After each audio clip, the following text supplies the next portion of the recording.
Hi, I'm Paul and welcome to eSpares. In this video I'm going to show you how to replace the bin on a Dyson V8 handheld stick vacuum. If the dustbin on your Dyson vacuum cleaner has become cracked or is even more severely damaged, it will need replacing to ensure that the dirt and debris that you pick up gets stored correctly. Alongside showing you how to do this, we'll also include a link to new Dyson vacuum bins in the description below so you can get hold of a replacement. Remember, safety first. Before you begin your Dyson repair, make sure that your vacuum is unplugged and disconnected from the mains. First, you'll need to remove the wand. To do this, simply press down on the red switch that connects it to the vacuum unit and pull out. Then, you'll need to empty the bin.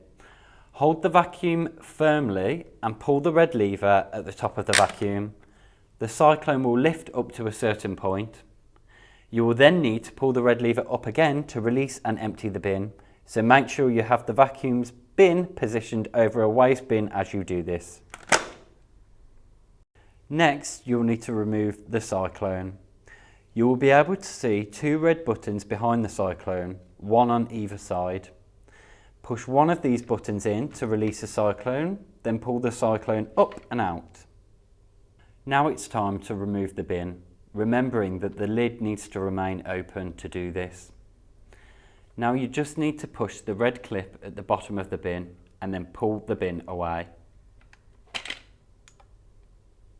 Before you fit your new bin, you will need to release the lid by pushing down on the red release catch to the rear of the bin. To refit the bin, slide it back onto the main unit, making sure that the bin lid remains open as you do this. The tags in the red rim of the bin will slot onto the grey inserts at the front of the motor.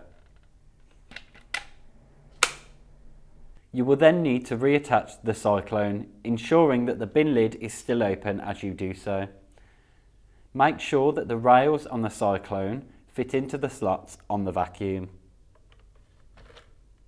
Once you've refitted the cyclone in this manner, you can then close the lid. Finally, slot the wand back onto the main unit until you hear it click into place. And there you have it, how to replace a bin on a Dyson V8 handheld stick vacuum. For more videos on maintaining and fixing your handheld Dyson vacuum cleaner, check out our playlist below that covers a wide range of issues and how to fix them. Also, don't forget to subscribe to our channel for plenty more videos on appliance care, including step-by-step repair guides, maintenance advice and more. Thanks for watching.